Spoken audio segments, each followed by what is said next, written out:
আসসালামু আলাইকুম। Walton LED presents lightning world কাপে সকলকে আমন্ত্রণ।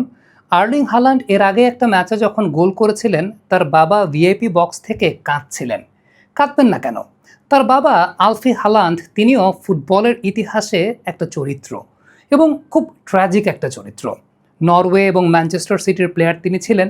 2001 সালে রয় কিনোর একটা ট্যাকেলের শিকার হয়ে তার ক্যারিয়ারটা পুরোপুরি শেষ হয়ে যায়। কিন্তু পরবর্তী সময়ে নিজের সেই অধরা স্বপ্নের বাস্তবায়ন তিনি করতে চেয়েছিলেন তার ছেলে আর্লিং হাল্যান্ডকে দিয়ে, যে কারণে একেবারে ছোটবেলা থেকে নিজের মতো করে আর্লিং হাল্যান্ডকে গড়ে তুলেছিলেন। যে কারণেই আর্লিং হাল্যান্ড যখন নরওয়ের সেই গোলটা করলেন, যে গোলটা পরবর্তী সময়ে নরওয়েকে নকআউট রাউন্ডে যেতে সহযোগিতা করলো, ওই গোলটার পরে কিন্তু বাবা আলফি হাল্যান্ড কেঁদেই ফেলেছিলেন। তিনি কাঁদবেন না কেন? কারণ তার একটা অধরা স্বপ্ন আছে।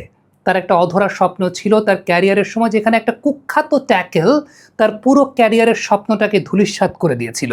সেই জায়গা থেকে পরবর্তী সময় আর্লিং হাল্যান্ডকে তিনি নিজের মতো করে গড়ার চেষ্টা করেছিলেন।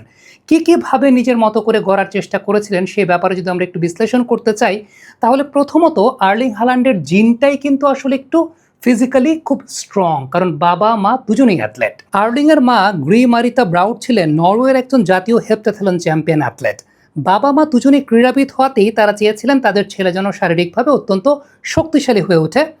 আলফি হাল্যান্ড কিন্তু ছোটবেলায় আর্লিং হাল্যান্ডকে শুধুমাত্র ফুটবলে আটকে রাখেননি, তাকে বিভিন্ন ডায়নামিক্স শিখিয়েছেন। তাকে দিয়ে হ্যান্ডবল খেলিয়েছেন, অ্যাথলেটিক্স করিয়েছেন, গলফ খেলিয়েছেন। 3 বছর তো তাকে প্রফেশনাল গলফার বানানোর চেষ্টা করেছিলেন, যাতে আর্লিং হাল্যান্ডের একদম ফিজিক্যাল ফিটনেসটাও গ্রো করে এবং সেই সঙ্গে মেন্টাল স্টেবিলিটিও গ্রো করে। আলফি হাল্যান্ড কিন্তু 6 থেকে 15 বছর বয়স পর্যন্ত আর্লিং হাল্যান্ডের পার্সোনাল মেন্টর বা কোচ ছিলেন। অর্থাৎ আর্লিং হাল্যান্ডের কোচিংয়ের হাতে খড়িটা কিন্তু হয়েছিল তার বাবা আলফি হাল্যান্ডের মাধ্যমেই।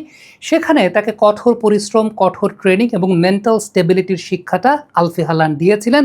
এবং আর্লিং হাল্যান্ডের ডায়েট কিন্তু খুব বিখ্যাত ডায়েট। তার ডায়েট নিয়ে অনেক কথাবার্তা হয়, আপনি অনেক আর্টিকেল পাবেন গুগল সার্চ করলে পরে, যে জায়গায় দেখবেন যে স্বাভাবিক মানুষ যে ধরনের খাবার খায় তার চাইতে আর্লিং হাল্যান্ডের ডায়েট কতটা ব্যতিক্রম। 6000 ক্যালোরির খাবার তিনি খান।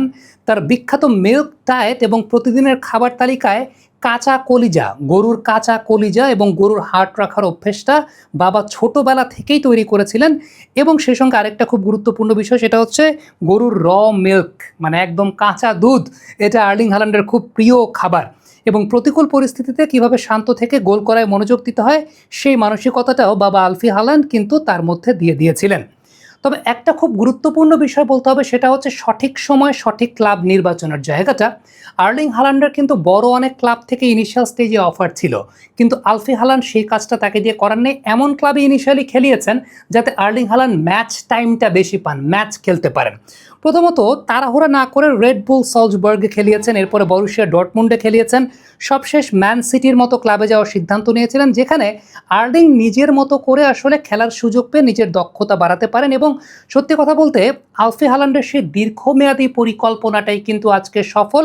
এবং আজকে আর্লিং হাল্যান্ড একজন গোল মেশিন।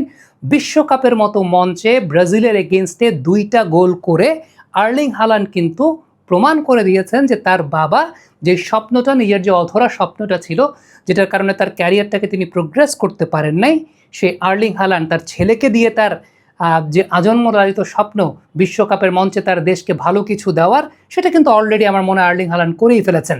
আর্লিং হাল্যান্ডের একটা পরিসংখ্যান নিয়ে আমরা ভিডিও করেছিলাম আমাদের অনফিল্ডের ইউটিউব চ্যানেলে।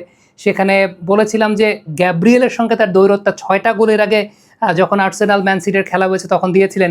এই ম্যাচে আরও 2টা গোল, মানে 8-0-তে কিন্তু এগিয়ে আর্লিং হাল্যান্ড এই মুহূর্তে। এবং কার্লো আনচেলত্তির অধীনে প্রথম 2 বছর আর্লিং হাল্যান্ড কোনো গোল করতে পারেন নাই, কিন্তু 2025 সালের ফেব্রুয়ারি মাসে একটা ম্যাচে ব্যাক টু ব্যাক 2টা, একটা ফিল্ড গোল এবং পরবর্তী সময় একটা পেনাল্টি গোল করে আর্লিং হাল্যান্ড কিন্তু লাস্ট ব্যাটেলটা আনচেলত্তির এগেনস্টে জিতেছিলেন।